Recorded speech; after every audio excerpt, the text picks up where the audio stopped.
Hey class, how's it going? So this is going to be our week 3 lecture on mood disorders. Now once again, if you want to, you can just go ahead and go in the Compass and watch the old one. But here we're going to go ahead and watch it together like we've been doing.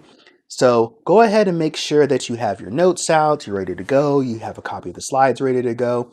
And what we're going to do, we're just going to watch this together. I'm going to put myself on mute. And then if I see something that I want to say or something that I want to change, I might hop back on and say a few things. Once again, there's no additional information in here. It's just me talking about the material in a deeper way.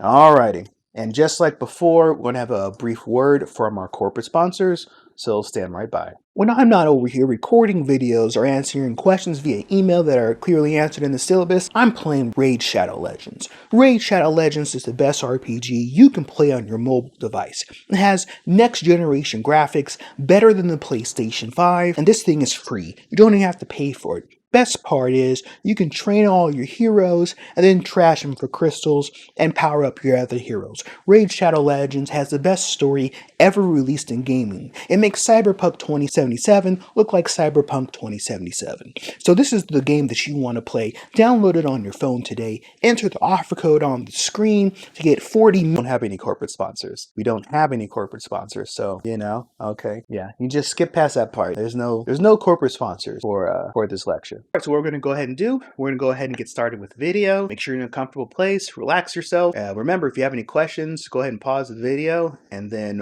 send me an email. I'm just joking. Don't pause the video, send me an email. Watch the video, take notes, watch it again, and then if you have questions, then you can send me an email. All right, class, welcome to week 3 mood disorders part 1. There's going to be a 2-part section. So when we have the quiz, it's going to cover both week 3 and week 4 and also some other content. So please send me an email about any questions that you have regarding the course content. So we have some videos in here. There's been some issues with my YouTube upload, so some of my videos are being removed due to some of these links I have in here. So if you're watching this on YouTube and you're missing videos, just send me an email or go to Cultura. Or if you're having any issues accessing Cultura, which is the Illinois media space, send me an email, let me know, and I'll help you out. So without further ado, here's our video.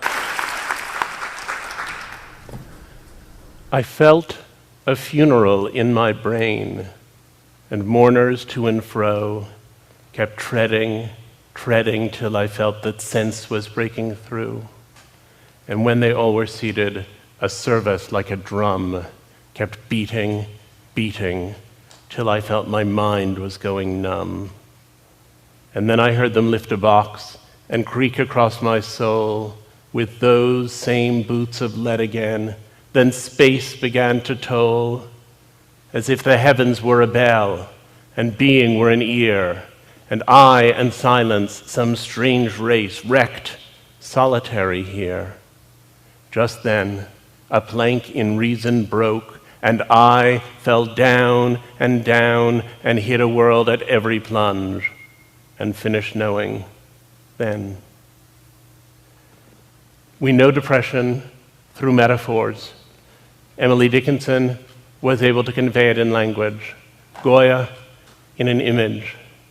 Half the purpose of art is to describe such iconic states.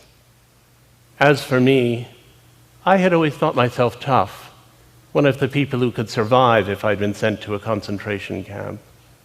In 1991, I had a series of losses. My mother died, a relationship I'd been in ended, I moved back to the United States from some years abroad, and I got through all of those experiences intact. But in 1994, 3 years later, I found myself losing interest in almost everything. I didn't want to do any of the things I had previously wanted to do, and I didn't know why. The opposite of depression is not happiness, but vitality. And it was vitality that seemed to seep away from me in that moment. Everything there was to do seemed like too much work.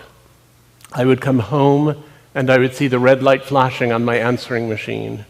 And instead of being thrilled to hear from my friends, I would think, what a lot of people that is to have to call back. Or I would decide I should have lunch. And then I would think, but I'd have to get the food out and put it on a plate and cut it up and chew it and swallow it. And it felt to me like the Stations of the Cross. And one of the things that often gets lost in discussions of depression is that you know it's ridiculous. You know it's ridiculous while you're experiencing it.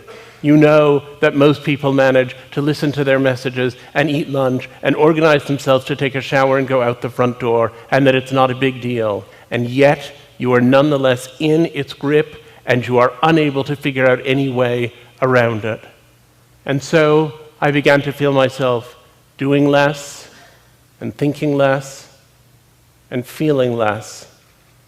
It was a kind of nullity, and then the anxiety set in. If you told me that I have to be depressed for the next month, I would say as long as I know it'll be over in November, I can do it.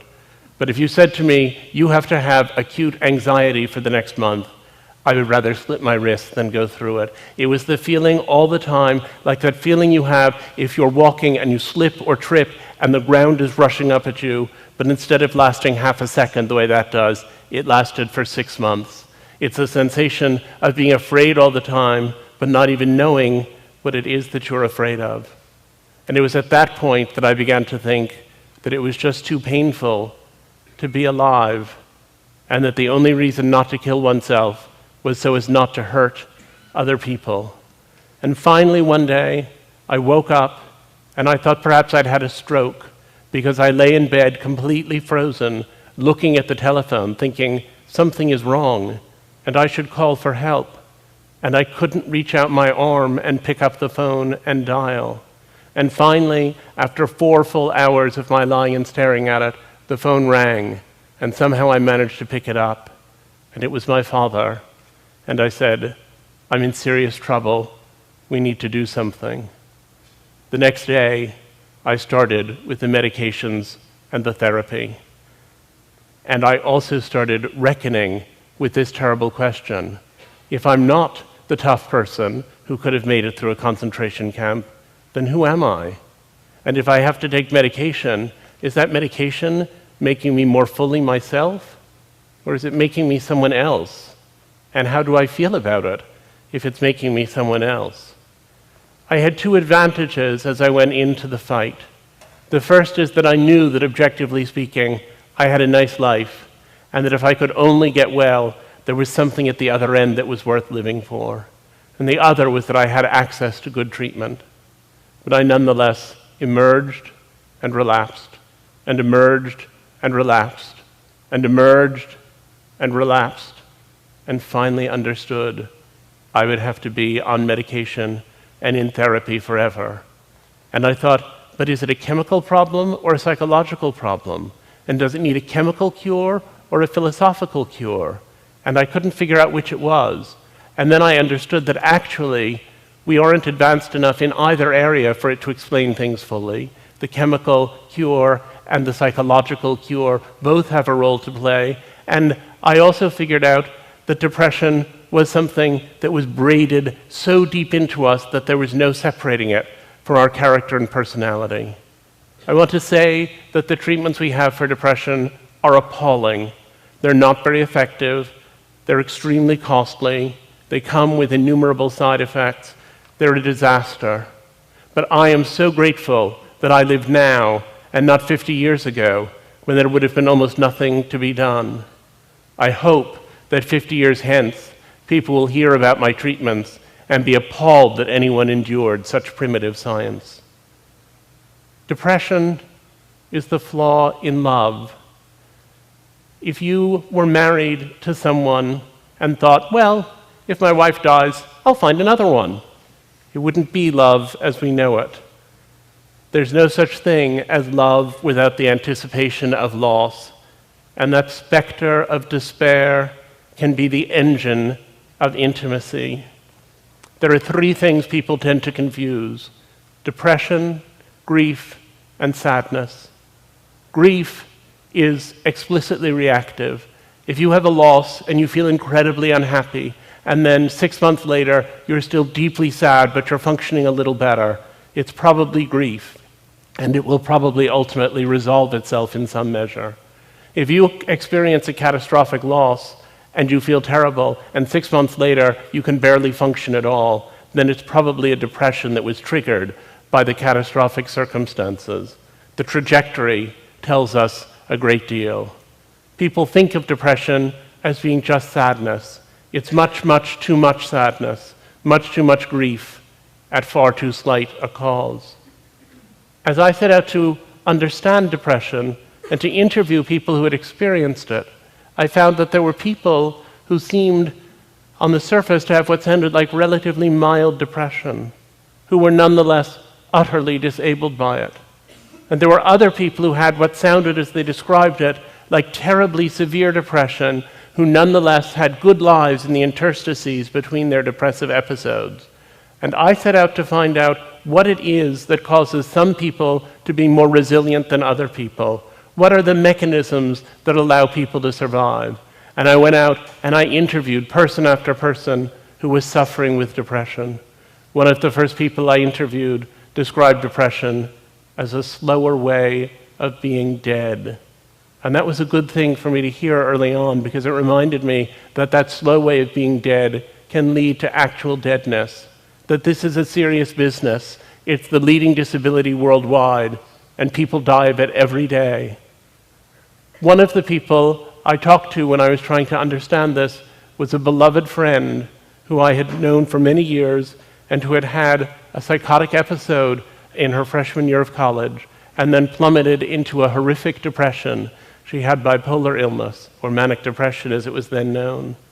And then she did very well for many years on lithium, and then eventually she was taken off her lithium to see how she would do without it. And she had another psychosis, and then plunged into the worst depression that I had ever seen, in which she sat in her parents' apartment, more or less catatonic, essentially without moving, day after day after day. And when I interviewed her about that experience some years later, she's a poet and psychotherapist named Maggie Robbins. When I interviewed her, she said, I was singing, "Where Have All the Flowers Gone?" over and over to occupy my mind. I was singing to blot out the things my mind was saying, which were, you are nothing. You are nobody. You don't even deserve to live. And that was when I really started thinking about killing myself. You don't think in depression that you've put on a gray veil and are seeing the world through the haze of a bad mood.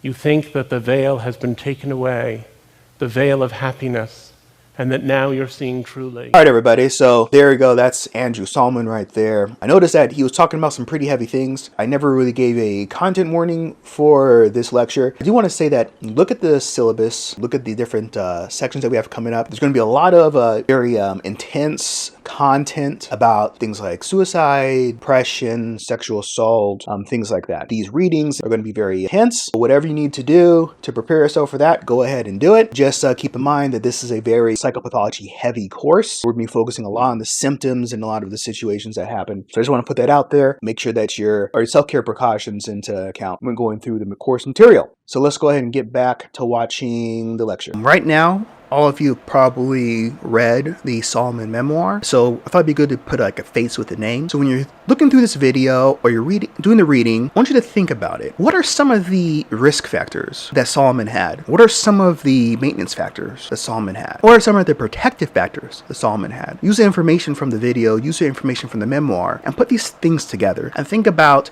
for his depression, risk factors, maintenance factors, and protective factors. Put them together and think about it. This is something that's going to help you with part one of the assignment. So just, put two and two together, think about it, let me know what you think. So now let's go ahead and get right into the lecture. So today we're going to talk about major depressive disorder. We're going to talk about the epidemiology, etiology, interventions, and part two we'll get to bipolar. So as we begin discussing specific disorders, I want you to know that it's very common for all of us to experience some form of these symptoms, and we might recognize these symptoms within ourselves. It's very important to understand that these symptoms, these behaviors exist along a continuum. For the most part, we all experience them to some degree. Some of us might experience them more than others, and this might lead to us to get confused and not understand whether or not we have this particular disorder. I want you to know that if you feel like you have this disorder, your mental health is at risk, I would definitely encourage you to reach out to the resources that I listed on Compass, or email me directly if you need help with some of these resources. But I do want you to know that it is common to experience these symptoms to some degree. All right, and also do want to say this, do not try to diagnose yourself in this class. Do not try to diagnose yourself through the DSM-5 chapters that I post on Compass or through the online DSM-5 link. Don't try to diagnose yourself.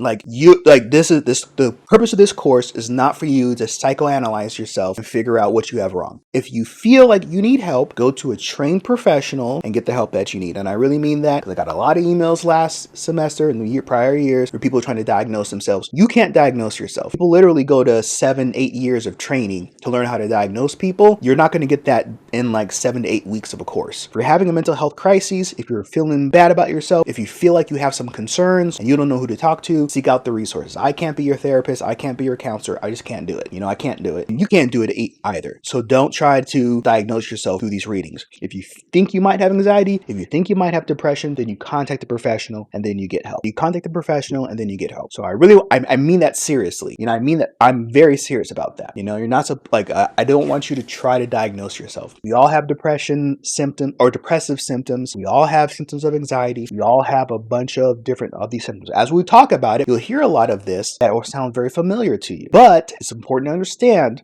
that just because you feel sad, you're not depressed, or just because you're anxious doesn't mean you have anxiety disorder. So I want to put that out there. So I'm going to go ahead and continue playing the video. It's important to distinguish differences between general sadness and major depressive disorder. So for example, like feeling blue or feeling a little bit down for a while, it's going to be normal, especially in reaction to like a stressful event. This could be like a loss of a loved one, maybe failing a class. But because we're so sad, sometimes we even might say that we feel depressed, but major depressive disorder is much different than feeling depressed. So feeling sad might be part of major depressive disorder, but you do not have to feel sad to be diagnosed with major depressive disorder. If anybody asks you about the differences between major depressive disorder and feeling sad, point them towards the core symptoms, which we'll get into in the next slide. Even if the person does have sadness, it is often different from the kind of sadness you would feel if someone dies. There actually are many other symptoms that are required for the diagnosis of major depressive disorder. So I'll go into detail with those a little bit later. Where major depressive disorder differs from normal sadness is the intensity, duration, and the impairment. So when we think about intensity, we want to think about how much suffering does the person experience? How severe is it? What are some of the other symptoms that a person has, and to what degree do they have these symptoms? And then we think about duration. So for duration, we want to think about how long are these symptoms lasting? Is this just like an isolated episode, or is it recurrent in nature? And then we think about the impairment. We want to think about how the person's life is impacted. How are they functioning? Can they hold a job? Can they maintain relationships, etc.? We want to put all these into consideration. We're trying to distinguish the differences between just sadness and major depressive disorder. Depression has a variety of emotional, cognitive, behavioral, and somatic symptoms. Somatic symptoms are physiological or bodily functions. So according to the DSM-5, a diagnosis of depression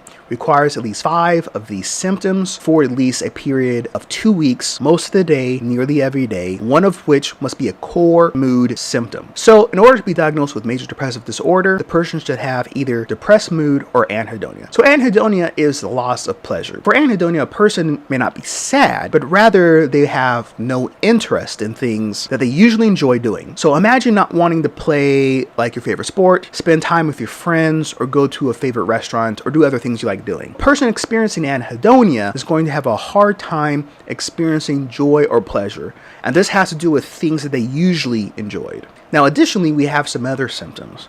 These include weight loss or weight gain. This must be at least 5% of total body weight, either gained or lost, in 2 weeks or less, and dieting doesn't count. An individual must also have sleep problems. This would be insomnia or hypersomnia. Insomnia means that you can't sleep, and hypersomnia means that you sleep too much or have excessive tiredness during the day. You also might have psychomotor agitation, retardation. For agitation, you might have pacing, being fidgety, wringing your hands too much, difficulty sitting still. And then with psychomotor retardation, you want to think about this as slowed bodily movements, long pauses in speaking, things of that nature. Then we also have loss of energy or fatigue. So this is going to be you feeling tired all the time or having a lack of motivation in your movements. Then we have feelings of worthlessness or excessive inappropriate guilt every day. So you want to think of like low self-esteem as not being the same thing as feelings of worthlessness. This is feeling like you have no value, you have no worth as a person. So low self-esteem means that you don't feel as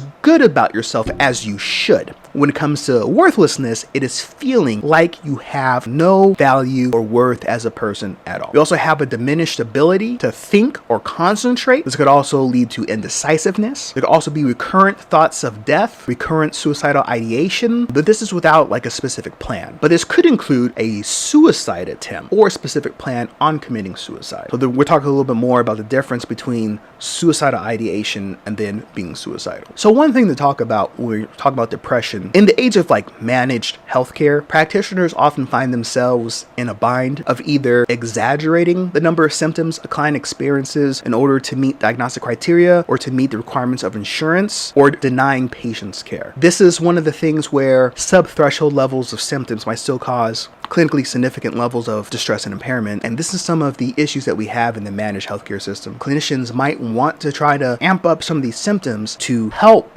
their clients receive insurance reimbursement. Then in some situations, clinicians might lower the severity of those symptoms to avoid giving care to patients. And so this is an ethical issue. So let's go over some key points real quick here about depression. Remember, depression looks different for different people. So you could have a combination of these symptoms. Remember, you must have at least one of the core symptoms. Symptoms of depression can be related and reinforcing in different ways. So there could be connections between symptoms. So for example, anhedonia might lead to increased feelings of worthlessness. You can't enjoy anything. You used to like all these things. This was a big part of your life, but now you don't. And you feel like, what happened to me? I have no worth as a person. Now remember, you need at least one of the two core symptoms, that being depressed mood or anhedonia. Suicide risk increases when people are either taking a turn for the worse or the turn for the better. That transition there increases the risk of suicide. So right here is a quick slide for some criteria for unipolar mood disorder. Remember, major depressive disorder is going to require one depressive episode based on the symptoms. All right, I want to pause that real quick right there. I use the term unipolar mood disorder, and sometimes people get confused by that term. So what does uni mean? Uni means one. What does pol mean? Pol means end. So a unipolar mood disorder. Then we have bipolar mood disorders. What does bi mean? Bi means two. What does polar mean? Polar means end. So two ends. So with unipolar mood disorder, I'm talking about depression. I'm referring to depression. This depression is unipolar in nature.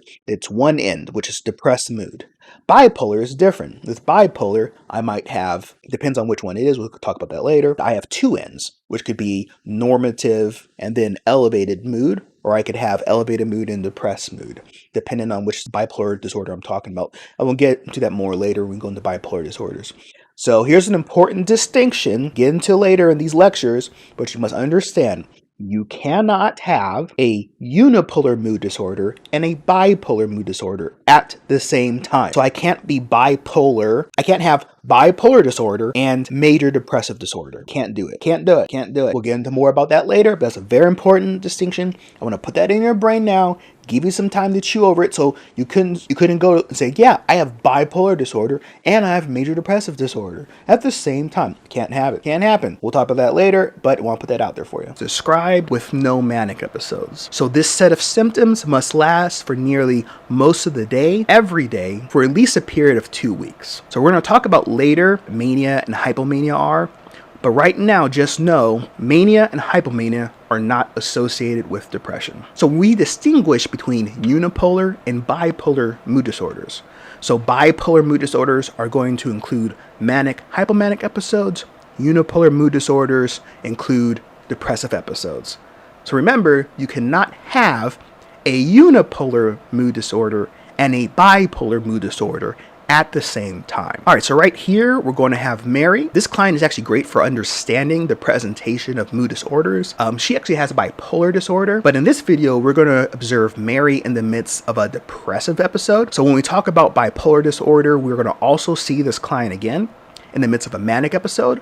So while watching this, try paying attention to and identifying evidence of depressive symptoms that we just discussed. When we first interviewed her, she was in the depressed phase of her illness. And then, quite surprisingly, 3 days later, she switched into the manic phase. And so we have the opportunity to show you Mary in both phases of her illness. Please note that certain psychotic symptoms are present in both phases. We could talk a little bit about the night you had last night. You Oh, really had a it was rough terrible. night. Yes. Yeah. How did it start? I mean, you mentioned a little bit to me when I came onto the floor this morning. Well, I was having like a revelation. And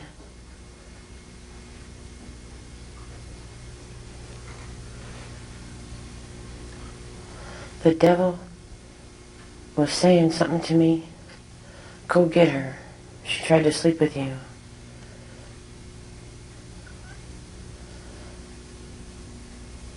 But again, I didn't want to hurt her. But I did. Mm-hmm.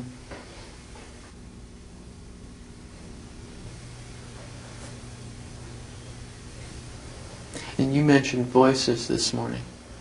Yeah, I hear lots of voices. Yeah. And they said something to you about her? Yeah, What did they say? go get her. Go get her. They say anything else? You had to kill the devil. Okay. So you thought she was the devil? Yeah, Okay. Has that happened before? yeah. Where you got a message like that somebody was Out evil? to get me. Yeah. Yeah. Why would they be trying to get you? I don't know. Have you put together any thoughts about that? I mean, is it because of something that you have or any special position you have in the world? I feel like I'm on top of the world, looking down on creation, and the only explanation I can find is the love that I've found ever since you've been around is going to put me on the top of the world.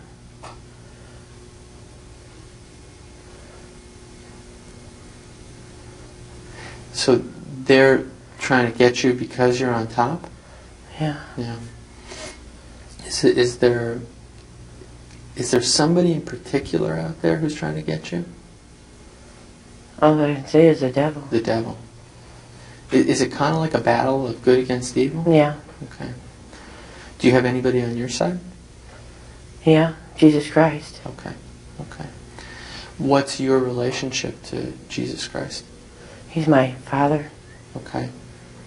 I mean, a lot of people say Jesus Christ is their father. Do you have a special relationship with him right now?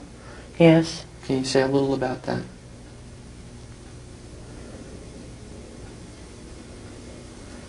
Just that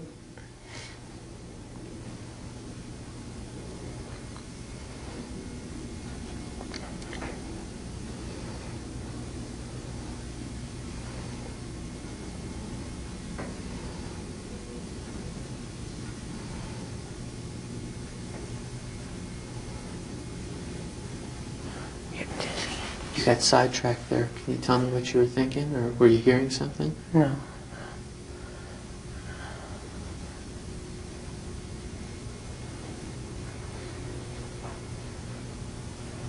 I feel like I'm being judged all the time. And I've always said, judge lest ye be judged. Uh-huh.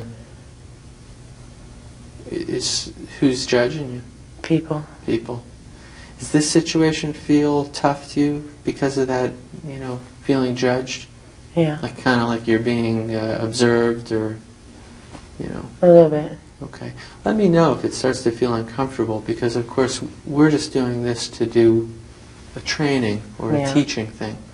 But if it starts to fit into some of those other feelings you've had before, it might start to feel uncomfortable. Just let me know if that starts to happen. Okay. Just then, were you hearing any voices? No. You seem to get distracted a little bit. I think it's because I have a disease of the brain. Uh-huh. There's something wrong with my brain. What do you think it is? I want to be a little kid again instead of a grown-up. Mm-hmm. Because everything was so calm and cool and collected when I was a little kid, except for when my dad was beating me up. Yeah, well, that doesn't sound good. Sometimes I think I'm possessed. Who are you possessed by? I don't know. By someone or something good, or Yeah. someone or something evil? Something both. Both. Sometimes I can't detect which is which, because I shouldn't have done what I did last night. God knows I shouldn't have done that. Sounds like you feel pretty bad about it. She was just a little girl. Mm-hmm. You're worried that you hurt her? I think she's okay. I heard she's okay.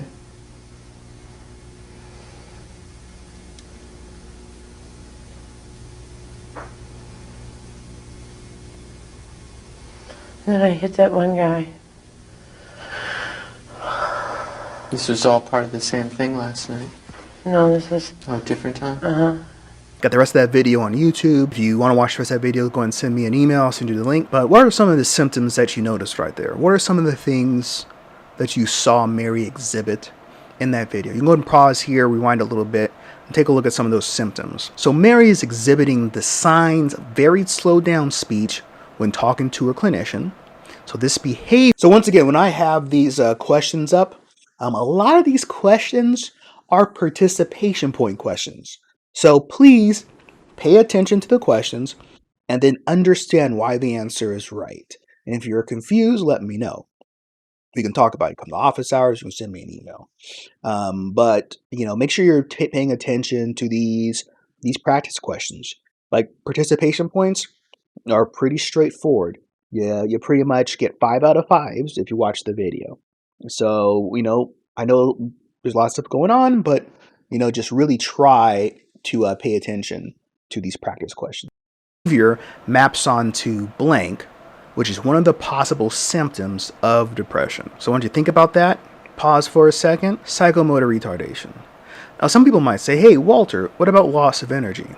Well, based on what we observed, this very slowed down speech, this is going to be more along the lines of psychomotor retardation than loss of energy. Now, later on in the video, when she was falling asleep, that would be a sign of loss of energy. So if you have any questions on that, come to office hours or send me an email. In order to qualify for a diagnosis of major depressive disorder, a person must meet criteria for the core symptom, blank, in addition to 4 other symptoms. So is it A, anhedonia, B, depressed mood, C, both A and B, D, either A or B, or E, neither A nor B. So go ahead and take a look at that. Think about it for a second. Remember what we talked about? All right, there we go. So actually it'll be D, either A or B. Remember, you can have either anhedonia or depressed mood. Okay? You don't need to have both of them. You need to have either one or the other. So that means if you have someone with anhedonia and 4 other symptoms, there you go. You have someone in depressed mood and 4 other symptoms, there you go. If you have anhedonia and depressed mood and 3 other symptoms, there you go. If that confuses you, come to office hours, send me an email. We're going to talk a little bit more about major depressive disorder. So it's important for us to understand that major depressive disorder is heterogeneous. So this means not only in primary symptom expression, but also for severity. So there's going to be a number of specifiers in the DSM-5 that help us further clarify the presentation of a disorder. So when it comes to depression, we do have severity specifiers.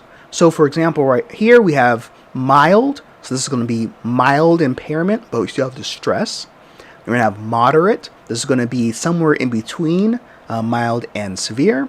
And then we have severe. So this is severe impairment and distress and more than 5 symptoms.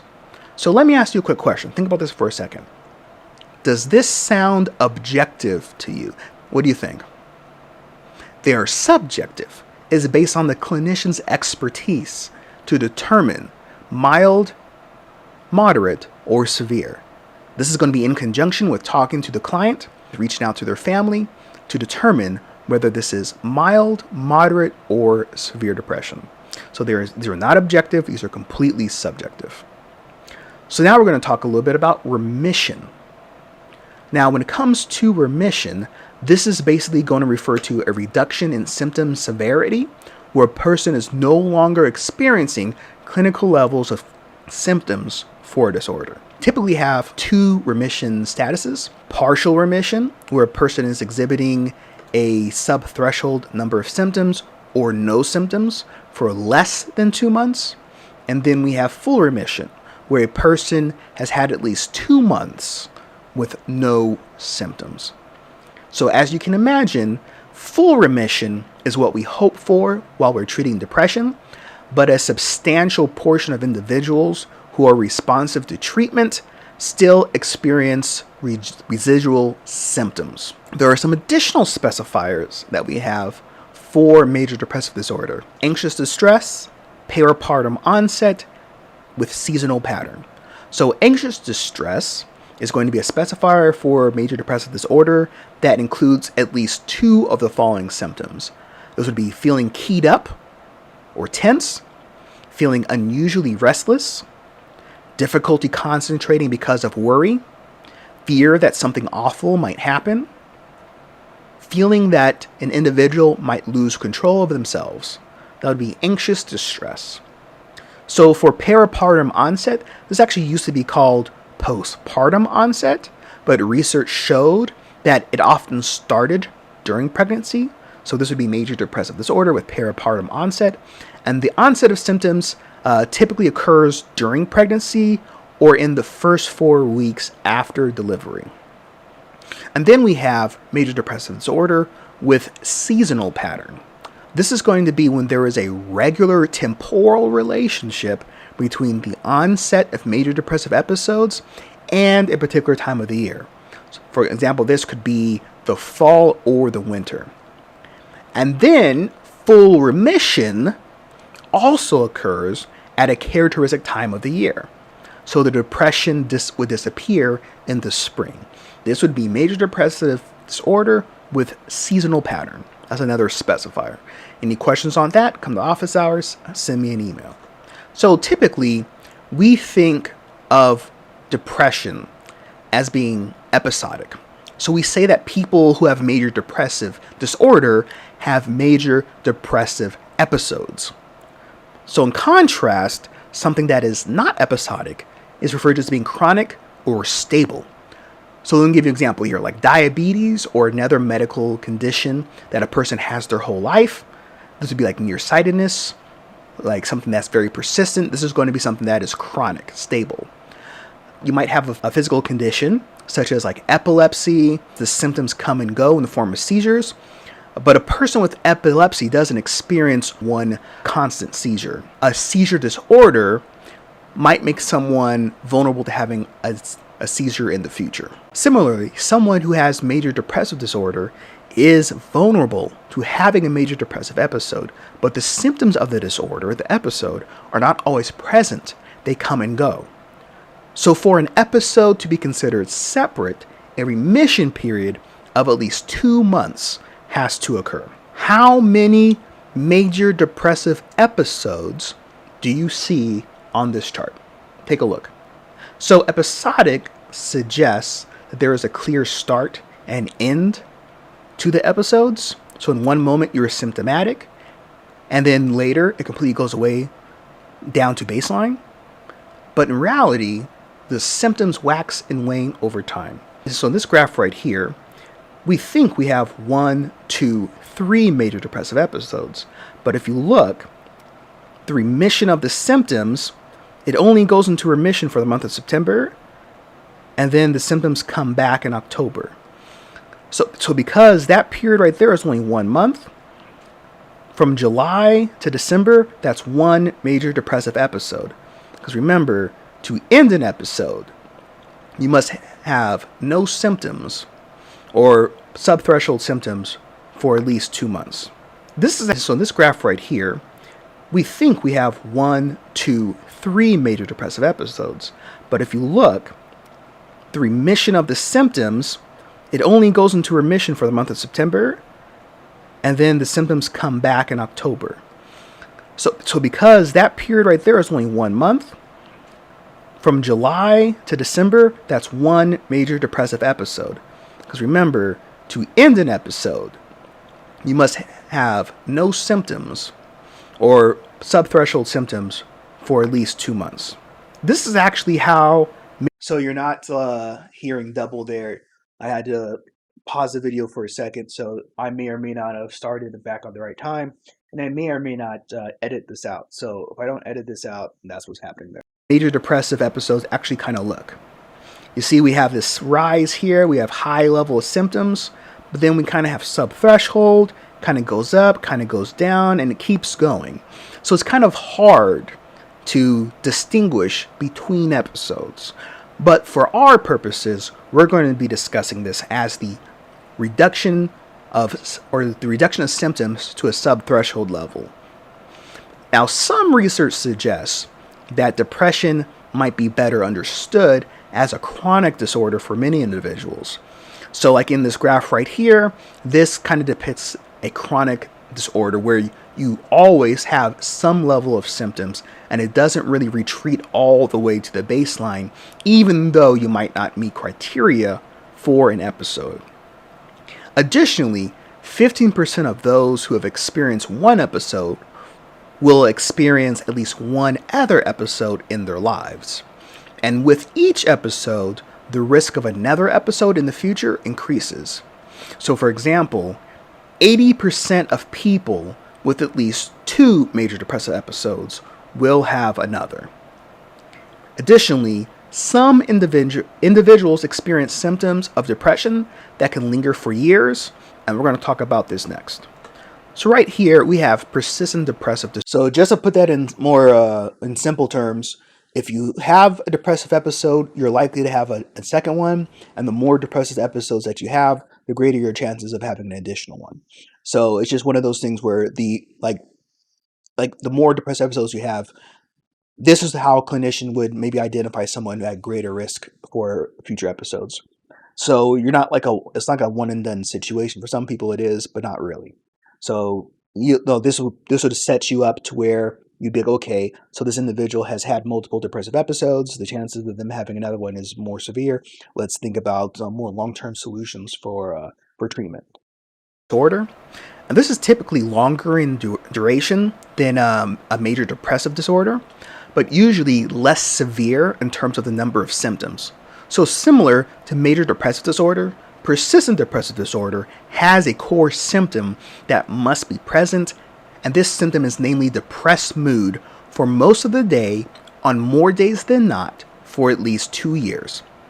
So in addition, 2 of these symptoms must be present alongside that depressed mood.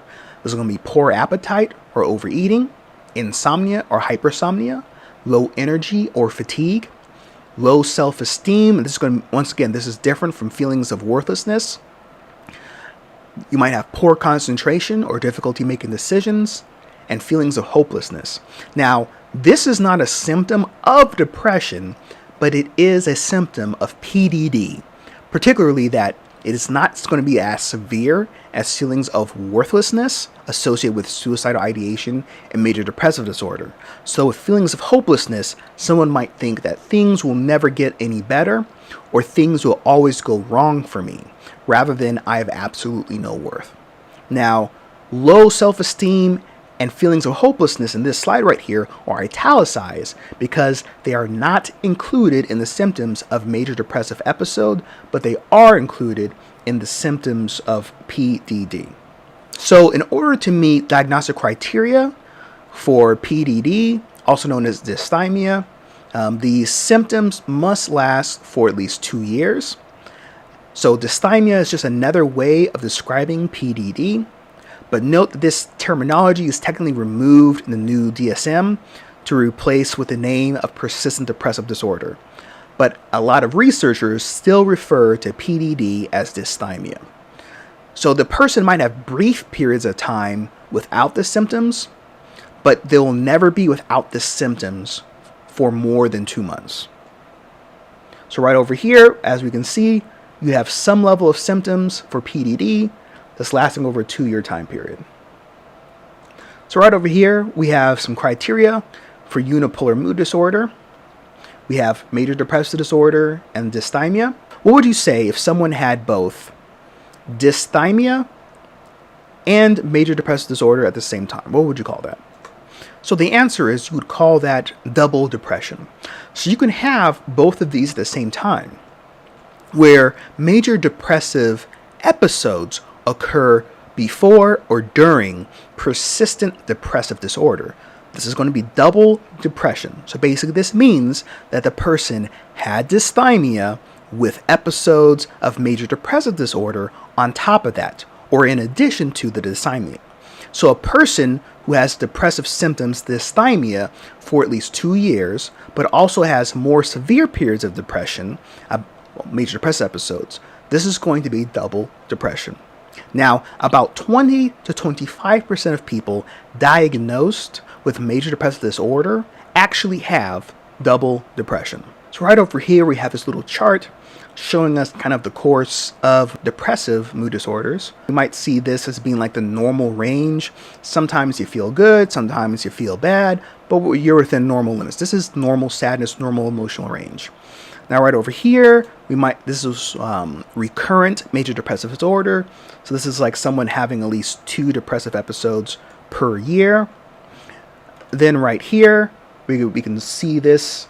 This is being chronic major depressive disorder. We don't really use this term anymore. But this would be someone who's having a major depressive episode that lasts 2 years straight. Then next, we have dysthymia. So this is, remember, it's not a major depressive episode, but there is depressed mood and 2 other symptoms for at least 2 years continuous. And then here we would have double depression. This is where someone has persistent depressive disorder, they're dysthymic for an extended period of time, in addition to having major depressive episodes.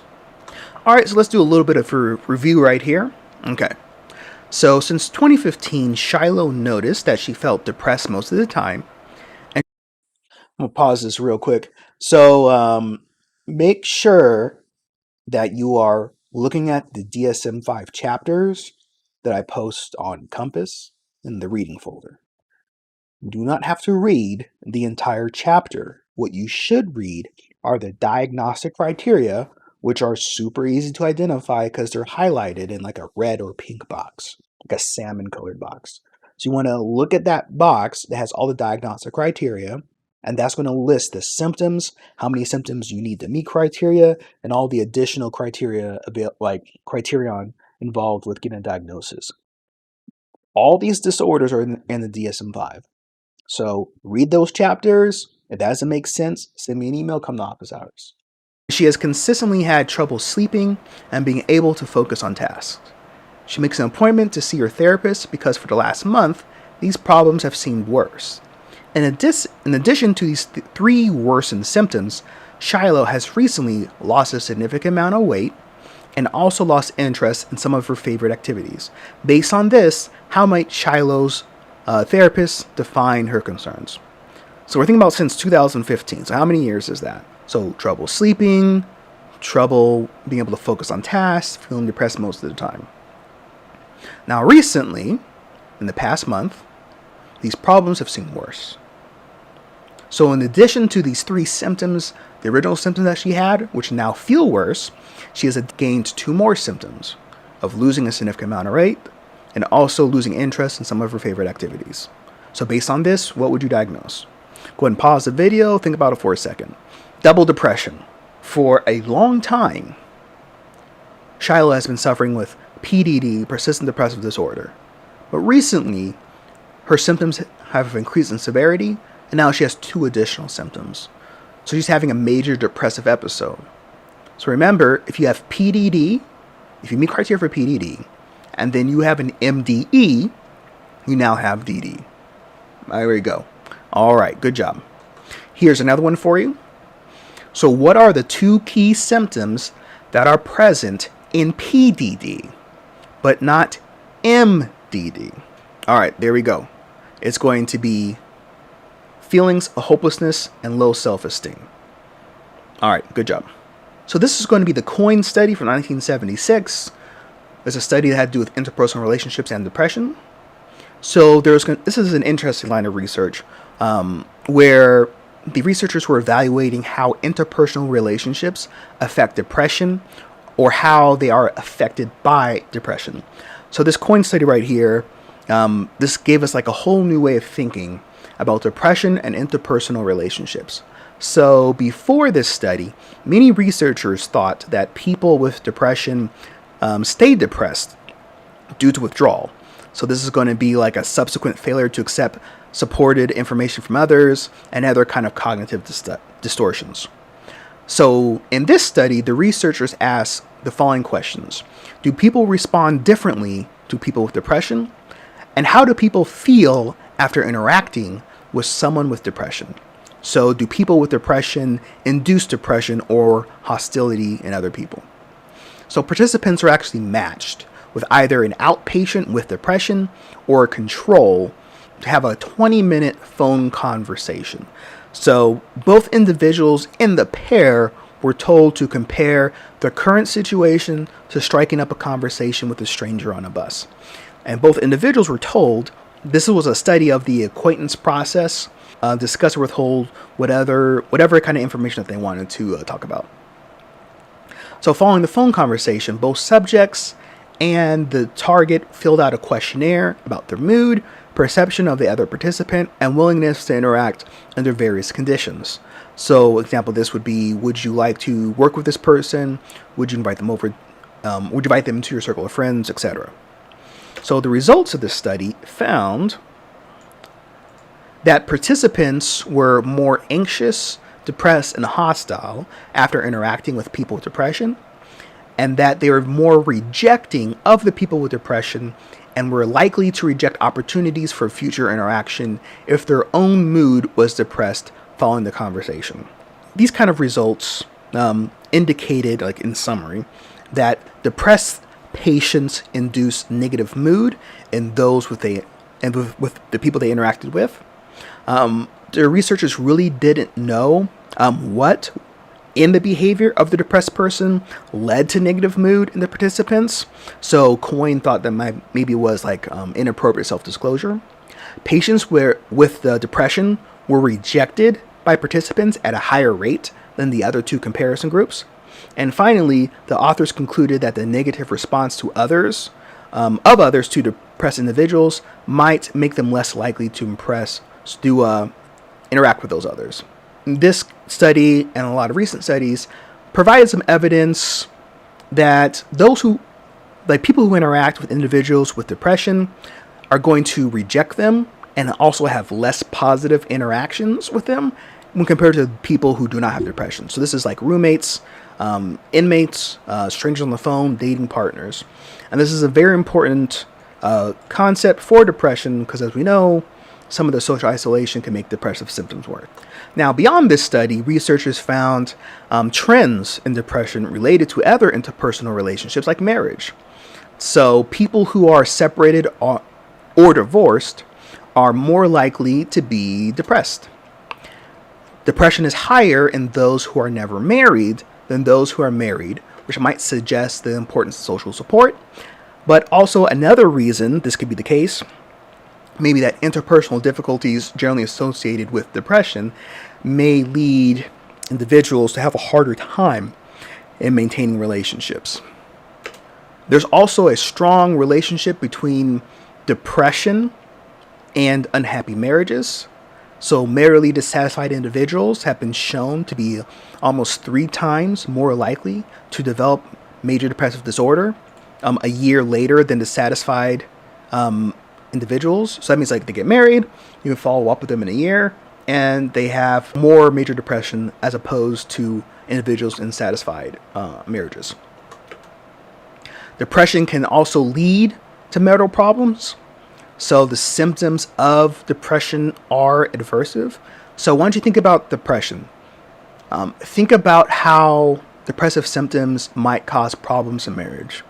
Think about how having more responsibilities, taking care of kids, different other kind of domestic financial responsibilities associated with marriage. Think about how, not having fun with your partner in social situations could lead to marital dissatisfaction. Think about like not being interested in sex might lead to dissatisfaction.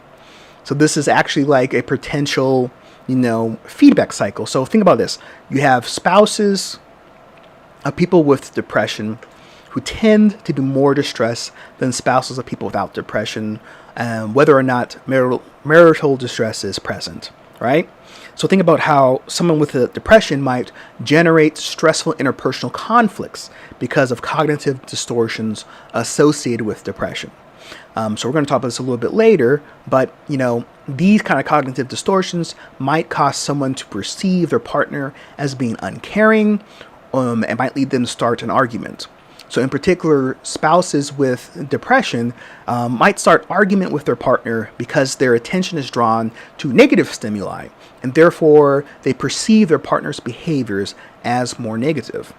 There's also reassurance seeking. So this is another idea that we will talk more about later, but this is where a person with depression may be more likely to ask others, including their partner, for reassurance like, do you love me?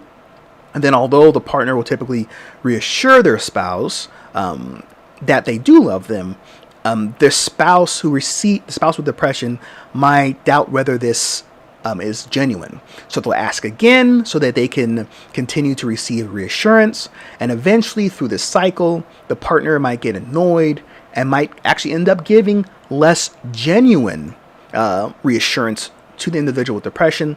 This will actually make the individual with depression feel more in doubt and likely seek to ask for more reassurance. So you can see how this creates a cycle that leads to more depressive symptoms and interpersonal conflict.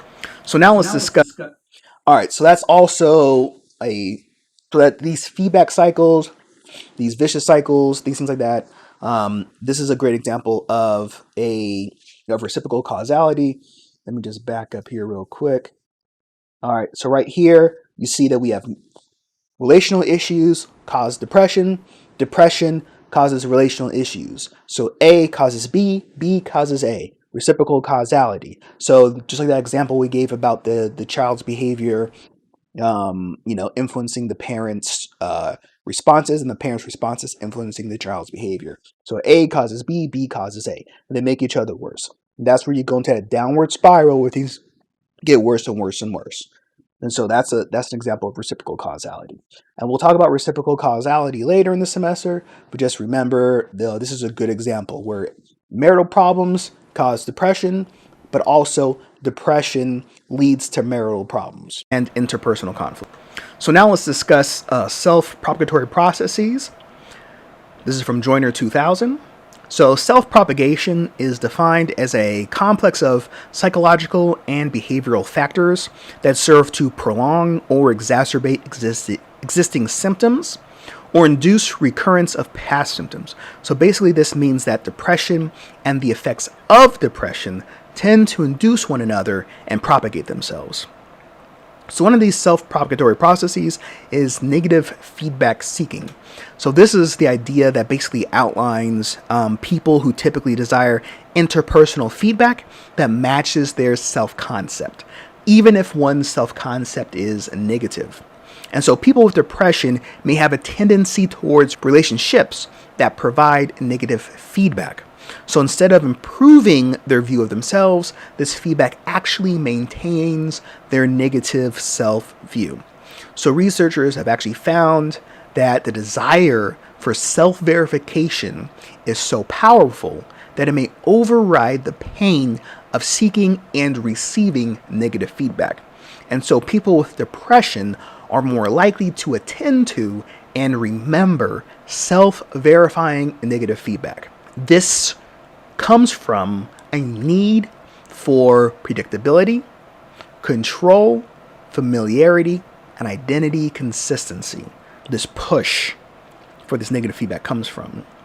And research has also suggested that individuals with a negative self-concept are more satisfied with and more intimate in relationships that provide negative feedback.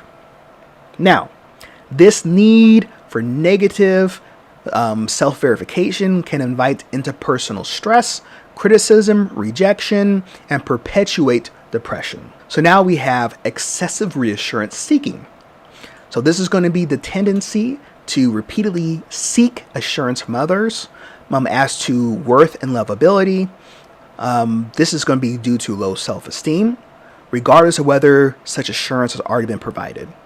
So like we talked about before, others may provide reassurance, but the individual with depression doubts the sincerity and then seeks to ask for reassurance again. Now, through this negative pattern, this kind of establishes a cycle that might lead to frustration, irritation, and even depression in others. And this is going to increase the likelihood that the individual with depression will be rejected. And this maintains or exacerbates their symptoms. We also have interpersonal conflict avoidance. So depressed individuals are going to be associated with having low assertiveness, social withdrawal, avoidance, shyness. So assertiveness is a necessary component of successful conflict negotiation, and it is often quite difficult for people with depression to engage in. So often people with depression might be more likely to avoid social interactions in order to avoid the feared experience of interpersonal conflict or the potential of being humiliated. So interpersonal avoidance is propagated through negative reinforcement or the relief of avoiding a feared interpersonal conflict. In addition, because of this avoidance, there's also a lack of positive reinforcement and low social support, which can exacerbate depressive symptoms. So researchers have found that stressful life events often precede the onset of mood disorders like depression. So for example, 80% of individuals meeting criteria for a depressive episode have experienced a recent major life event or an ongoing stressor. So think about some examples of these stressful life events. This could be divorce, financial problems, illness in yourself or another person, a fight with a friend or family member. Stressful life events might take on the form of significant interpersonal or role loss. So that's like the divorce we were talking about, or maybe even situations that are threatening or of long-term consequences. This could be like financial insecurity or health problems. And alternatively, these symptoms can also cause stressful life events. So for example, we talked about how symptoms and characteristics associated with depression can cause interpersonal conflict or rejection with others. So I'll give you an example here of women with histories of major depressive disorder report higher levels of dependent interpersonal stress. This could be like relational conflict. So remember, we're thinking about how stressful life events can lead to depression, but also how depression can lead to stressful life events. So learned helplessness theory is another factor that might contribute or make an individual vulnerable to mood disorders. This is like going to be their approach to dealing with life's problems. So this learned helplessness theory proposed by Seligman, this was based on research on dogs, not humans. And the main point of the original theory was that individuals who encounter difficult situations that they can't control, this could be like child abuse, might feel helpless and give up on trying or even taking a chance on trying to escape a situation. So basically, an individual might experience like aversive events that they are unable to control. And even in the face of new situations, they might not try anything because they have learned that previously it is pointless. Right? So right over here, the way the study worked is you had dogs who were in a cage. There was a little divider between two sides. On one side, the scientists would electrify it. On the other side, they would not electrify it. And so the dog would jump back and forth. And then eventually they would electrify both sides. And then the dog wouldn't jump at all and just be electrocuted. Could you imagine doing the study nowadays? Yeah, it probably wouldn't get approved by the IRB. But back in the olden days, you could do stuff like that. So yeah, so they would be shocking the puppers. So was one important distinction to talk about with learned helplessness. This actually does not explain why some people become depressed or others do not. So you really can't use learned helplessness to differentiate depression within or distinguish who might become depressed, who might not become depressed. This is just one process involved in depression. So with learned helplessness theory, some people just feel like things have been going wrong for so long. There's no way things can get better no matter what I do. Nothing changes. It doesn't matter. I might as well just do nothing. So something else that can lead to depression in individuals is going to be the depressive attributional style. So research suggests that there are certain trends in the interpretation of stressful events that affect the risk factor for depression. Namely, there are 3 prominent cognitive styles or ways of thinking.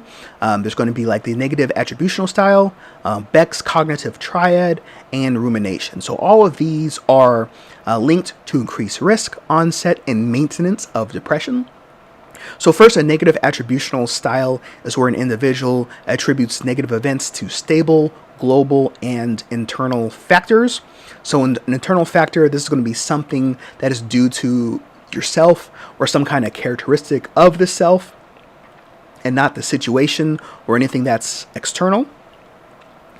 Something that is stable is going to be enduring and likely to happen again.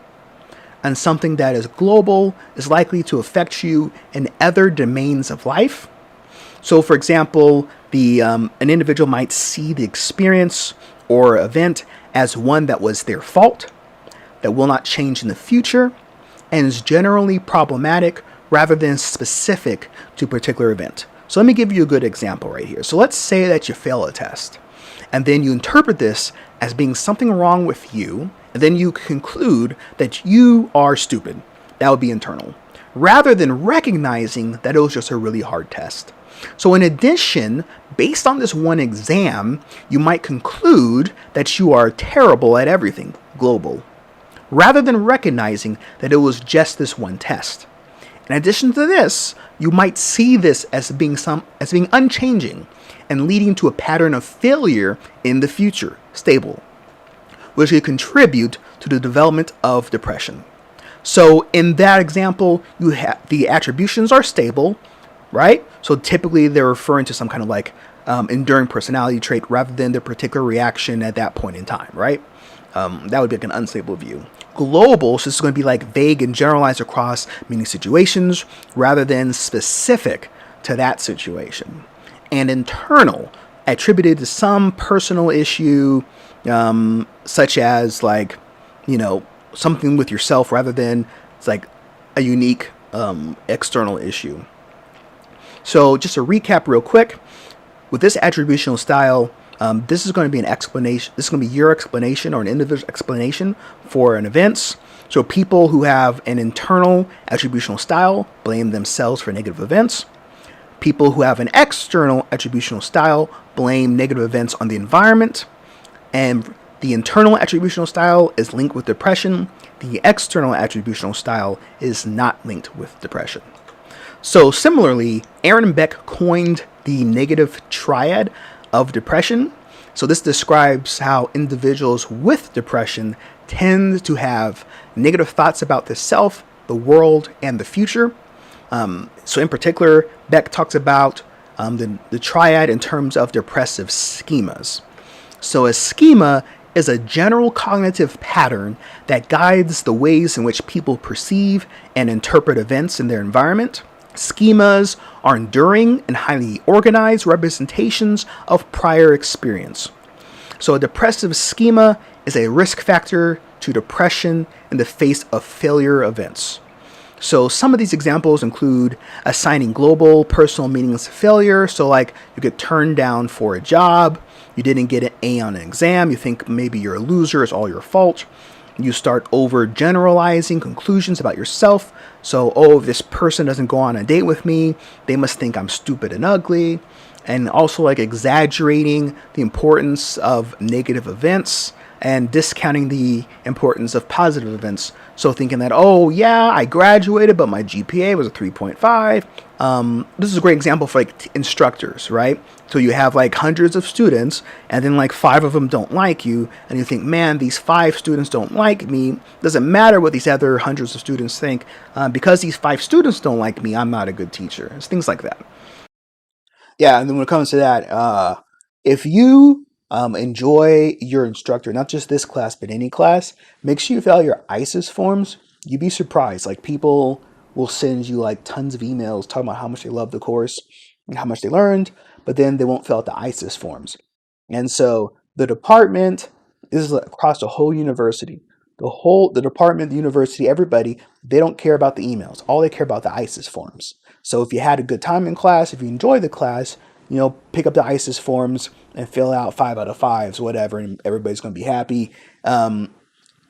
It's like a Yelp review. Very few people write positive Yelp reviews, but then a bunch of people write negative Yelp reviews. So just think about it that way. You had a good time in the course, not just this class. I'm talking about like all your classes. Make sure you do the ISIS forms, because the department only cares. Like, the department is so weird. Like, the department only cares about like, negative, like they see the reviews and they like highlight them. So put in those positive reviews for your instructors if you like them. You'll thank yourself later, because you'll put the karma out there. You'll get it back. So remember, this is going to have different features. I've listed them out here for you, like low self-worth, low self-esteem, belief that whatever happens is uncontrollable, expectation that future events are also going to be uncontrollable, and having a sense of helplessness and hopelessness. Biology can contribute to the development of psychopathology, and this is in the form of neurotransmitters.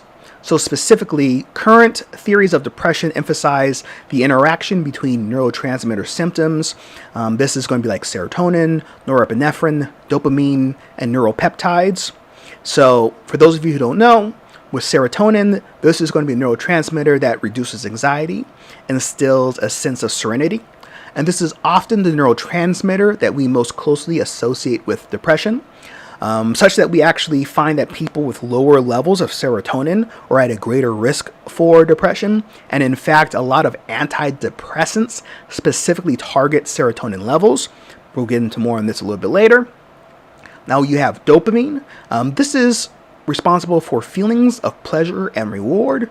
So if low levels of serotonin might increase anxiety, then low levels of dopamine are going to decrease the feelings of pleasure or reward, which could be associated with anhedonia. And then we have epinephrine, norepinephrine. So this is adrenaline. This is your fight or flight response. So a dysregulation in the epinephrine, norepinephrine could increase the amount of worry that you have about future uncertain events. But a low level could also lead to a lack of energy, a lack of motivation. All right, so we talked about twin studies before. As you know, this is my favorite thing. So with twin studies, we have concordance rates right here for depression. So for unipolar depression, the concordance rates in monozygotic twins is 0.54 and dizygotic twins is 0.24. So what does this mean for you? So this kind of suggests that there is a mild genetic influence for unipolar depression. And also environment is likely important, since, the monozygotic twins is significantly lower than 100%. So there might be some kind of environmental factor in there. Now remember, there is no, just as a quick refresher, monozygotic, that's going to be identical twins. Dizygotic, those are going to be fraternal twins. All right. So remember, concordance rate, that's with agreement. So concordance with agreement. So you're looking at the agreement of a particular, or the presence of a diagnosis within a twin pair. So remember, monozygotic, identical. Dizygotic is going to be fraternal. No strong evidence for a single gene responsible for mood disorders. Rather, unipolar mood disorders seem to be polygenic in nature. Remember, polygenic means that many genes exert small effects. So Casby et al. Had a study looking at gene by environment interactions. So we know that stress leads to depression in some people, but not others. So researchers are very interested in understanding what differentiates individuals by studying gene by environment interactions. Caspi et al.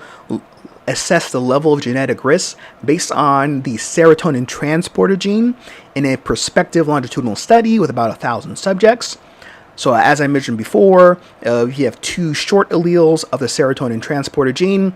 This was going to indicate a high genetic vulnerability for depression because there is less serotonin, whereas two long alleles indicate the lowest genetic vulnerability because there's more serotonin. Two short alleles, you're going to have a high genetic vulnerability due to low serotonin. Two long alleles, you're going to have a low genetic vulnerability because of high serotonin level. This is one of the slides we looked at before. So here we see the number of stressful life events increases. People who have a higher genetic vulnerability are more at risk of developing depression. So also without the genetic vulnerability, stressful life events do not predict depression. This is an example right here of a gene by environment interaction. All right, here's a little practice for you. Brandy fails an exam and has the automatic thought, I am so stupid, instead of recognizing that half of the class also failed the exam. Thinking about Okim here. So what kind of attributional style is this? A, internal, B, stable, C, global, D, external, E, social. Answer is A, internal. Remember, internal means it's a characteristic of the self. It's not associated with the situation. Stable means that it's likely to happen again. This is persistent. And global means this is likely to affect you in other domains of your life. So that means you do something bad at work, you're going to do something bad at school, you do something bad at school, you're going to do something bad in your relationships. It applies to other domains of your life. All right, so going back to Caspi et al., there's going to be two major findings from the study. Findings are the effect of life events on depression symptoms was significantly stronger among those with the genetic vulnerability, and stressful life events predicted major depressive disorder as well as suicidal ideation and attempts only among those with the genetic vulnerability. And the takeaway from here is that depression symptoms tend to be more severe among individuals with both genetic vulnerabilities and several major life stressors. When looking at major depressive disorder, the average age of onset is going to be 32. So we're going to talk about some of the sex differences a little bit later. Major depressive disorder is frequently a long-term and recurrent condition. So 75% of people who have major depression. I'm going to pause this for a second. I know that my head is covering some of these slides in this presentation, but remember, you should have the slides downloaded. You should be looking at them. So, okay. We'll also have at least two depression disorders. So half of individuals with major depressive disorder will recover within 6 months. 40% of people who recover will relapse within a year. So what that means is if you have a major depressive episode, then you go into remission, either full or partial remission, usually within 6 months. But 40% of people who recover will relapse, which in the context of major depressive disorder means they will have another major depressive episode within a year. So right here, we have some stats and epidemiology of major depressive disorder. Now, typically we see that women between the ages of 18 and 25 and those with multiple racial or ethnic backgrounds are going to have the greatest 12-month prevalence for major depressive disorder. 70% of people with major depressive disorder or persistent depressive disorder also have another psychological disorder at some point in their lives. So this comorbidity data right here is from the National Comorbidity Study, where they surveyed 8,000 non-institutionalized adults between the ages of 15 and 54. Now, using these clinical interviews, this study found that depression is also highly comorbid with other disorders, particularly anxiety disorders like generalized anxiety disorder and social phobia. Additionally, evidence from twin studies shows that the comorbidity between anxiety and depression may be due to some genetic factor, and comorbidity is associated with worse outcomes and functioning. So right over here, we have some sex. All right, so once again, remember that comorbidity means concurrent sicknesses. So that's, depression and anxiety, depression and social phobia, depression and substance abuse. So we were looking for that's comorbidity. So whenever you see the comorbidity showing up, that's what we're talking about. Differences between males and females. As you can see right here, starting at age 13, these sex differences emerge. And this is where females are more likely than males to develop depression. This is stable throughout adulthood. So where you see the lines converge and diverge is interesting, as this is roughly when puberty begins. So there seems like there's these pubertal differences between males and females might contribute to the development in depression. But this pubertal differences, this timing, might not just be to hormones alone. You might also think about this as this timing might interact with different kinds of stressors. So let's think of the kinds of stressors that might be experienced in this pubertal stage. You might think of like puberty interacting with abuse. This could be sexual abuse, physical abuse, emotional abuse. Maybe we have dysfunction in the family. We have like a negative body image. Maybe we have like changes in peer relationships.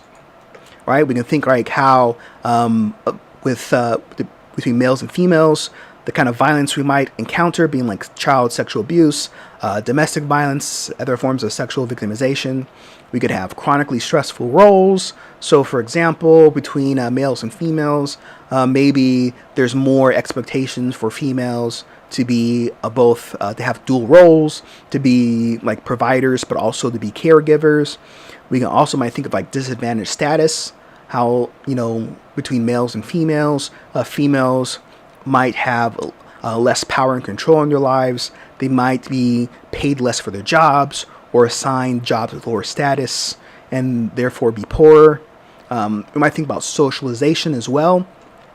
We might think about how females are socialized to ruminate more than males. So rumination is dwelling over negative situations, and males might actually respond to these negative situations by distracting themselves or taking action, like negative action, like punching people or getting into arguments or just like drinking or other things like that.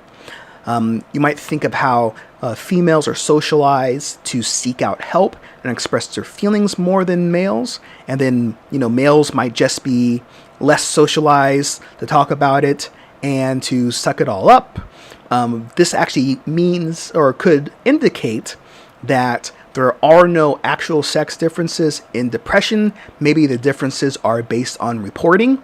So due to like toxic masculinity, maybe men just don't report their depressive symptoms or talk about it, but women are socialized, or females are socialized to talk about it more. This could also be due to socialization about body image and other interpersonal events. So for example, females might be socialized to put a higher importance on body satisfaction, and then this could lead to body dissatisfaction due to distorted norms about beauty, which might not affect males at the same rate. And this could make females more vulnerable to automatic thoughts, resulting in depression. Remember, this is not to say that females are the only ones that experience body dissatisfaction. As we'll talk about a little bit later, males also express forms of body dissatisfaction as well. All right, so right here, I forgot that I didn't put those slides up for you, but you should have the slides printed out. Take a look at that right there. Pause the video. Boom, boom, boom. Got a question there for you, some review. So which of the following is one of the possible explanations for the sex differences in depression? A, males are more likely to experience chronic stressful roles. B, males may simply be underreporting depression. Males are more likely to ruminate than females. Male self-worth is more often tied to body image. Male's testosterone level acts as a protective factor. Okay. A, B, C, or D? Which one is it? There you go. It is B. Males may simply be underreporting depression due to what? Toxic masculinity. Keep that in mind. Toxic masculinity is a thing. So, it cuts both ways. It disadvantages a lot of people. Okay, so right here we have some information about employment and income when it comes to major depressive disorder. So right over here on the left, you see a chart for employment. And we're going to have on the y-axis, we have their percent of individuals with depression. And then on the x-axis, we have currently employed, currently unemployed, unemployed less than 6 months, unemployed more than 3 months. And as you see right here, the first column right here, you have individuals who are currently employed. 2.2% of them have major depressive disorder. So then the prevalence rate for people who are unemployed is 3.4%. The prevalence rate for individuals recently unemployed for less than 6 months, 2%. And then unemployed more than 6 months is 6.1%. So this kind of indicates here that employment is a kind of protective factor against depression. Then right over here, we have income. In the first column right here, we have income under $15,000 and income over $15,000. As you see right here, the prevalence of depression is higher in low-income individuals, which indicates that there's some sort of a risk factor there. So let's think about what it means, right? So let's think about what might be causing individuals with lower income to be more depressed than individuals with higher levels of income. Now, this is not to say that if you have a lot of money, you're not going to have depression, but this shows that depression is greater in low-income individuals than high-income individuals. So let's think about this. Let's think about the kinds of stressors associated with poverty, right? Let's think about how, maybe you have more difficulty paying your bills. You have less access to mental health resources. You don't have a lot of benefits. You're struggling to feed yourself. You're struggling to take care of responsibilities that you have. Or what if you're a single parent? Now you have to work and take care of your kids and figure out daycare situations. I remember I had a conversation with somebody who said, money doesn't buy happiness. I said, yeah, but it's easier to feel happy if you get a flat tire, if you can change that flat tire, than if you can't afford to change that flat tire. And for some people, that's a big issue. So think about some of the stressors that you have, right? And think about how those could be exacerbated if you didn't have the money to take care of it. Imagine a situation where your tuition's due, but you can't pay it and you don't have any benefits. Think about that kind of stressors, right? Maybe some of you are undergoing those stressors, but think about that. And think about some of the other things that might occur with individuals with low socioeconomic status who are unable to take care of themselves or receive the help that they need. All right, yeah, that's a good point there. So I do want to circle back real quick talking about toxic masculinity. Now, some of you aren't familiar with that term, toxic masculinity. So what toxic masculinity is, there are certain aspects of the prototypical male which are toxic, or hostile.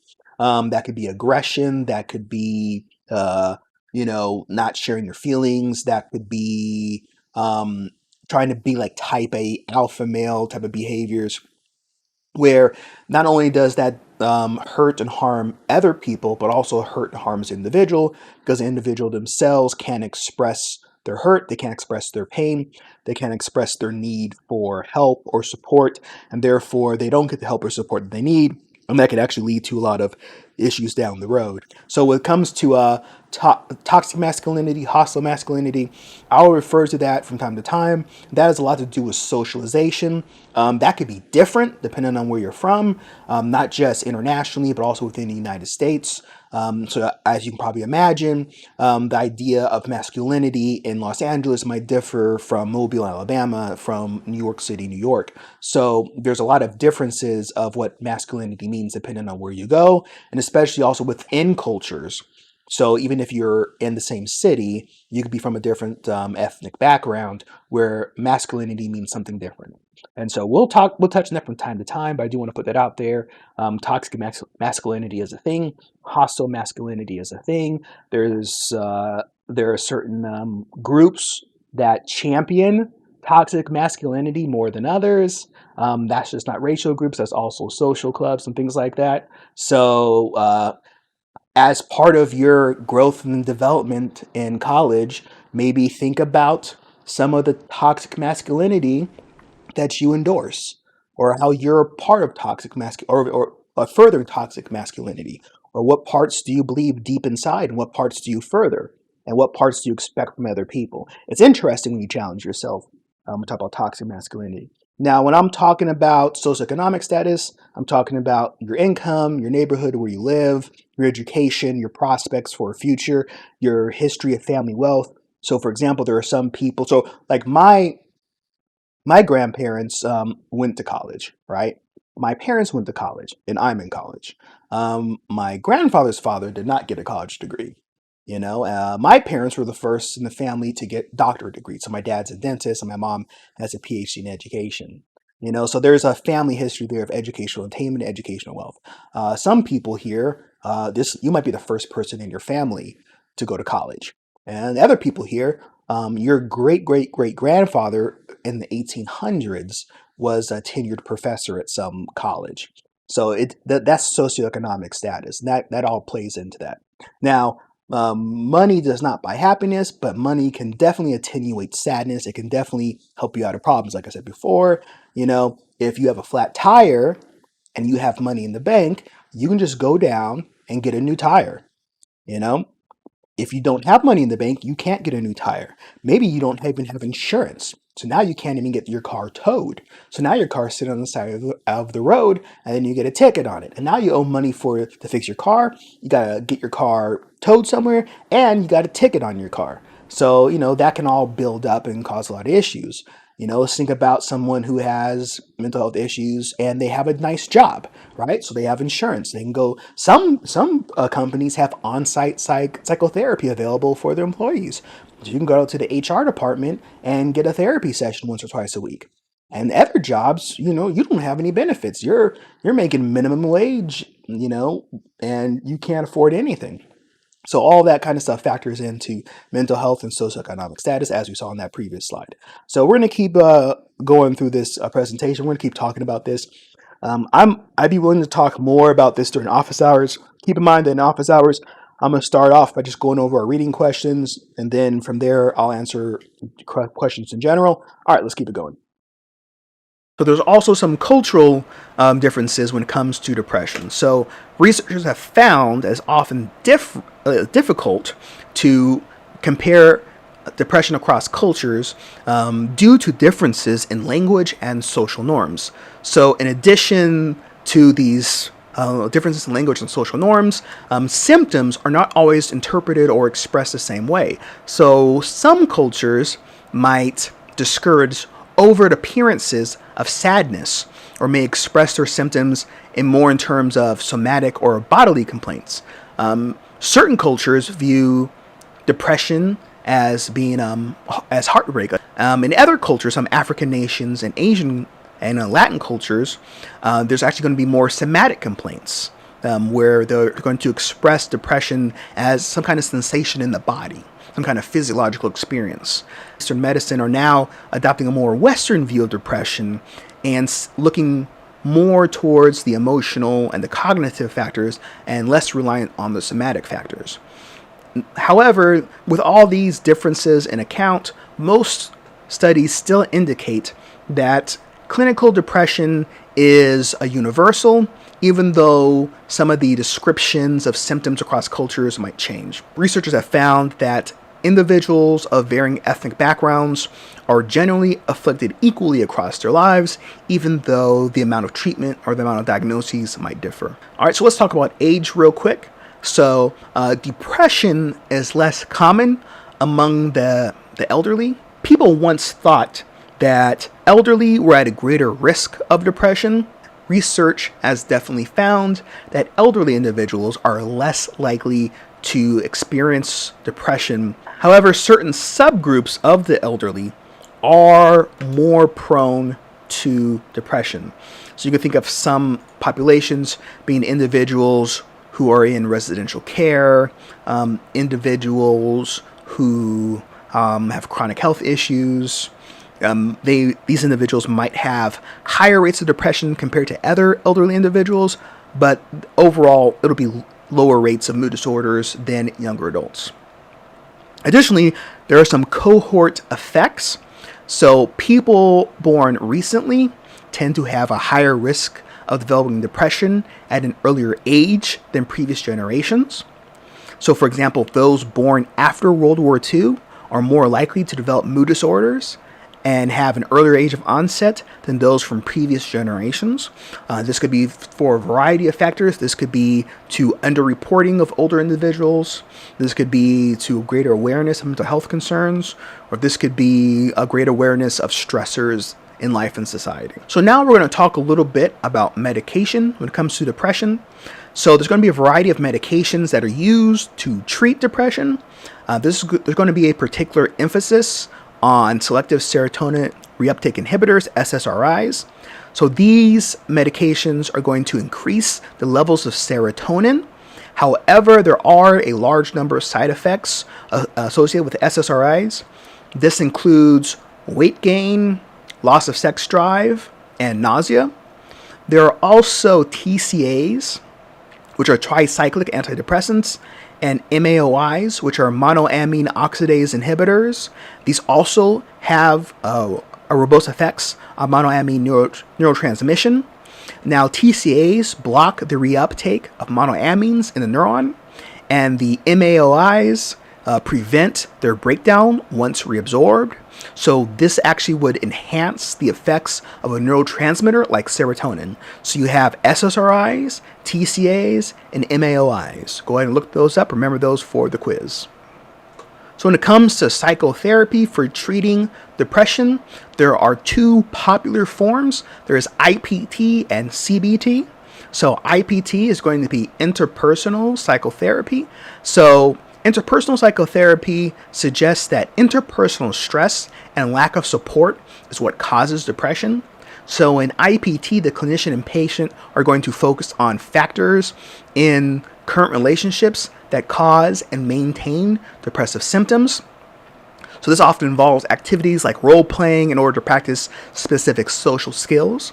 And the primary goal here is to improve social communication and problem solving skills. So IPT is going to be based on the premise that interpersonal distress is connected with psychological symptoms. So in acute interpersonal crises, a stressor begins the process. And the ability of the patient to manage the crises psychologically and biologically is heavily influenced by the patient's biopsychosocial vulnerabilities. So these are also referred to as diatheses. Now, like a genetic vulnerability to illness, temperament, attachment style, and personality, these can all be viewed as factors that might place somebody at a greater risk for interpersonal distress and exacerbate a crisis. There are social factors like the patient's current significant relationships, and then other levels of social support that might provide a context for which the stress diathesis interaction occurs. And this might further modify the individual's ability to cope with their distress. So again, these elements from the interpersonal triad, this is the figure on the screen for you, this is going to model the basic IPT conceptualization of the development of psychological distress. Now also we have CBT. So CBT operates under the premise that maladaptive thoughts are what cause depression. So the focus of CBT is restructuring maladaptive thought patterns through critical reflection, and CBT is going to focus on restructuring the cognitive distortions, negative thinking, and internal attribution styles that we talked about earlier in the lecture. People with depression are affected by these cognitive distortions, but also people with bipolar disorders are affected by these distortions when they're having major depressive episodes. Now, CBT involves teaching clients about patterns of thought and behavior that are more realistic and can minimize the risk of relapse. CBT also provides information about the importance of medication, compliance, like make sure you're taking your medication, and it also emphasizes the importance of proper sleep skills and also psychoeducation that allows an individual to recognize when their symptoms are starting to flare up. So right over here, we have an example of CBT. Let's say we have an example right here of an event that occurs. This event is individual received a B on a quiz. So the person maybe feels that they really need to get an A on that quiz. So there might be like an emotion associated with that result, which could be sadness, hopelessness. This is like resulting in an automatic thought of, I'm just no good. So then you might ask the individual, well, what kind of evidence supports this thought of being no good? And the client might say that, well, I didn't do well on the quiz or submit an assignment on time. Now, this is the evidence of why I'm no good. Then a clinician might probe a little bit deeper and ask for what kind of evidence contradicts or does not support this thought. So you might say, well, what are some other areas of life where I'm succeeding at? So, I'm a good friend or I'm a good cook. This could be something that increases your self-esteem, review of yourself, then the clinician might also ask the individual to restructure the thought in light of new information. So this might be that although I didn't do well in the quiz in the past week, I am a good friend, I am a good cook, so this doesn't mean that I'm no good.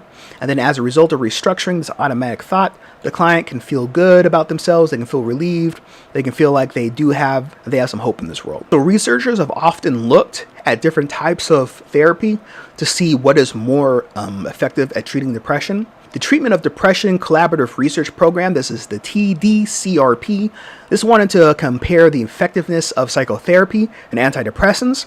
So they compared Ipt, Cbt, and antidepressant conditions to a placebo plus clinical managed conditions for 16 weeks. So that placebo was just like treatment as usual. So what they found was that these interventions were all superior to placebo, the placebo plus clinical management condition, over the course of 16 weeks. For those of you who may or may not know, a placebo condition is what we compare actual interventions against to see if it's more effective than a situation in which no actual treatment is given. So in medicine, you might think of a clinical trial as trying to determine if a medication is effective. After going through this study, they actually found that therapy was just as effective as medication. So the medication led to a more rapid improvement initially.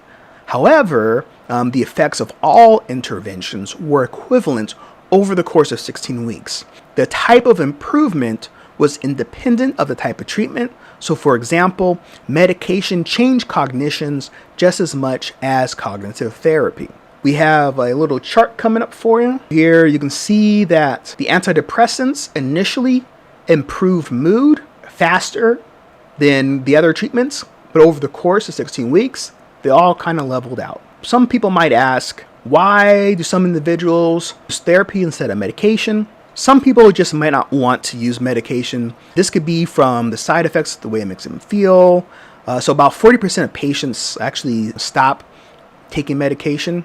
This is why therapy is important. Research has found that therapy could be just as effective as medication for people with recurrent depression, and it could be helpful for people who are, unwilling or unable to tolerate the antidepressants. Also, therapy, medication, they can be equally as effective, so there's no need for medication in some circumstances, but this doesn't mean that nobody should ever receive medication.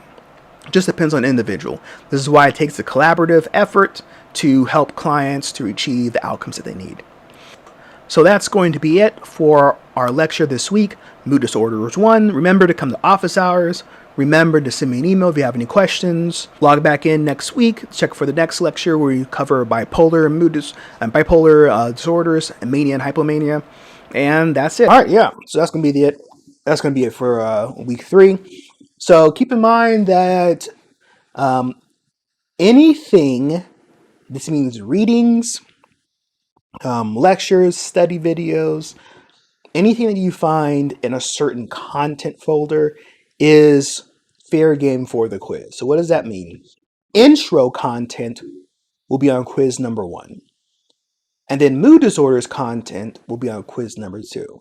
So that means the mood disorder readings, the mood disorder lectures, the mood disorder study videos, all that content could be on the quiz. Okay?